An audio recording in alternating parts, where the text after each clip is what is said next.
Hello everyone, চলে এসেছি তোমাদের সাথে একটা নতুন ব্লগ ভিডিও নিয়ে। আজকের ভিডিওটা অনেক ভালো, তাই তোমরা কেউ স্কিপ না করে দেখতে থাকো। আশা করছি তোমাদের অনেক ভালো লাগবে। তো দেখো, কলকাতাকে বাই বাই দিয়ে আমরা কিন্তু চলে যাচ্ছিলাম আজকে মেদিনীপুর, মেচেদা মেদিনীপুর, যেখানে রয়েছে শ্রীধাম গুরুকুঞ্জ আশ্রম। তো আমরা সেখানেই যাচ্ছিলাম আজকে, যেহেতু একাদশী। যদিও আমরা একাদশী কেউই পালন করিনি, কিন্তু আমরা ভগবানকে দর্শন করতেই যাচ্ছিলাম, যেহেতু আমার মায়ের আশ্রম ওখানে। আর মেচেদা গুরুকুঞ্জ আশ্রম থেকেই আমার মা দীক্ষিত, তাই সেখানে আজকে আমি আমার বন্ধুদের ঘুরতে নিয়ে যাচ্ছিলাম। আমি তো আগেও এসেছি, তোমরা সবাই আমার ব্লগে আশা করছি আগে দেখেছো। যদি না দেখে থাকো অবশ্যই গিয়ে দেখো, আমার চ্যানেলে রয়েছে ব্লগ ভিডিওটা। তো আজকের ব্লগটাও আশ্রমকে নিয়ে, তাই তোমাদের আশা করছি অনেক ভালো লাগবে। আর তোমরাও চাইলে কিন্তু আশ্রমে একবার অবশ্যই ভিজিট করতে পারো। ভীষণ ভালো পরিবেশ, ভীষণ ভালো জায়গা মন শান্তি করার জন্য আর কৃষ্ণর দর্শন করার জন্য অবশ্যই যেও। যাই হোক, এখানে দেখো আমরা চলে এসেছি কোলাঘাটে। তো কোলাঘাটে আমরা প্রায় ঘর থেকে বেরিয়েছিলাম 7টার সময়, 9টার মধ্যে আমরা কোলাঘাট পৌঁছে গেছিলাম। আর এখানে সকালের পরিবেশটা খুবই সুন্দর লাগছিল, তার মধ্যে হাই রোড, প্রচণ্ড হাওয়া দিচ্ছিল। তারপর দেখো, এখানে আমরা একটা নিউ তারামা হোটেলে ব্রেকফাস্টটাও করে নিলাম। আর আমার ব্রেকফাস্টে আমি করেছিলাম হচ্ছে অমলেট ব্রেড, যেটা খেতে মোটামুটি ছিল। যাই হোক, এবার আমরা আমাদের ডেস্টিনেশনে চলে এসেছি, শ্রীধাম গুরুকুঞ্জ আশ্রমে।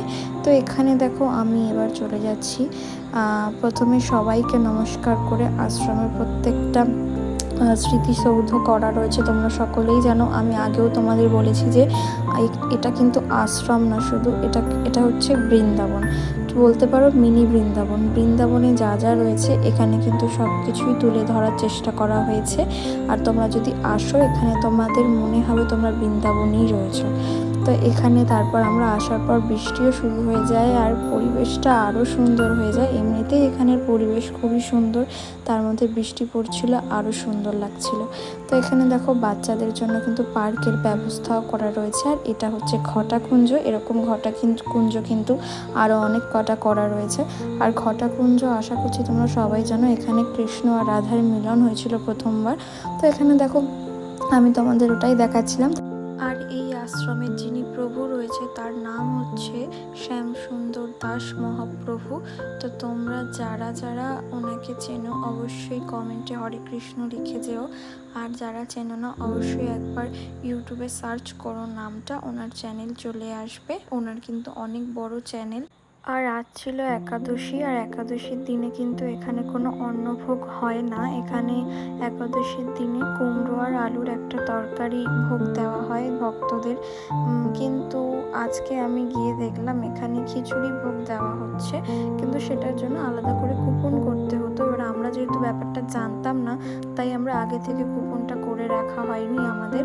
তাই তারপর যখন ভক্তরা খেতে বসলো কীর্তনের পরে, তখন আমরা দেখলাম অনেক ভিড় হয়ে গেছে। আর সেই সময় আমাদের বাড়ি যাওয়ার সময়ও হয়ে যাচ্ছিল, তাই আর দেরি না করে আশ্রম থেকেই ফুচকা খেয়ে নিলাম। আর আশ্রমের দোকান থেকে আরও অনেক গজা, বিস্কিট, তারপর হচ্ছে গিয়ে পাঁপড় ভাজা খেয়ে নিলাম। তো এইসবই খেয়েছিলাম আশ্রম থেকে, ভোগ আর খাওয়া হলো না।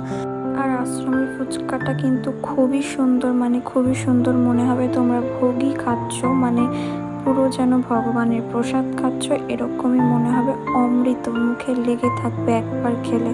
তো আমি তো বলবো যে আশ্রমে গিয়ে তোমরা যদি যাও অবশ্যই এই ফুচকাটা ট্রাই করো, ভীষণ সুন্দর খেতে ছিল। আর টকটা তো আমার ফেভারেট, এত সুন্দর, পুরো গন্ধরাজ লেবুর গন্ধ বেরোচ্ছিল, আর ভীষণ সুন্দর খেতে। আমরা সবাই ফুচকা খেয়েছি, কিন্তু দুঃখের বিষয় বেশি করে খাওয়া হয়নি, কারণ কি গ্যাসের প্রবলেম, আর এতটা রাস্তা আসবো তার জন্য আর বেশি করে খাওয়া হয়নি। আর আশ্রমের এই কামরাঙা গাছটাতে এত কামরাঙা হয় যে গাছের পাতাই দেখা যায় না, এত কামরাঙা হয়। দেন তারপর আমরা ওখান থেকে কিন্তু আইসক্রিমও খেয়ে নিলাম। তারপর এখানে সামনে দেখছো হরে কৃষ্ণ বক্সটা, এখান থেকে কিন্তু আমরা ঢোকার সময় হরে কৃষ্ণ লিখে তবেই ঢুকেছিলাম।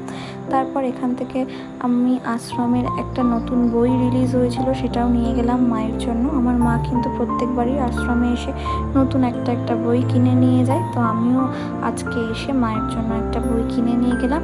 তারপর হরে কৃষ্ণ নাম নিতে নিতে আমরা চলে গেলাম তমলুকের দিকে। আর এটা হচ্ছে তমলুকের সেই ঐতিহাসিক তমলুক রাজবাড়ি, যেটা তোমরা সকলেই জানো তমলুকে অবস্থিত।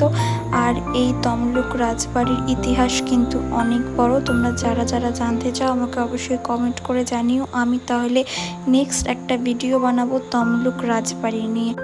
আর তখনকার দিনের মানুষের মাথায় যে কত বুদ্ধি ছিল, এখনকার দিনের ইঞ্জিনিয়াররাও এত অ্যাডভান্স নয়। তখনকার দিনের মানুষ যতটা বুদ্ধিমান আর যতটা নিখুঁত ছিল কাজকর্মে। তো আজকের ভিডিওটা এই অবধি। আজকের দিনের একটা নতুন ভিডিও আপলোড হবে আমার চ্যানেলে খুব শিগগিরই। ততক্ষণের জন্য সকলকে বাই বাই।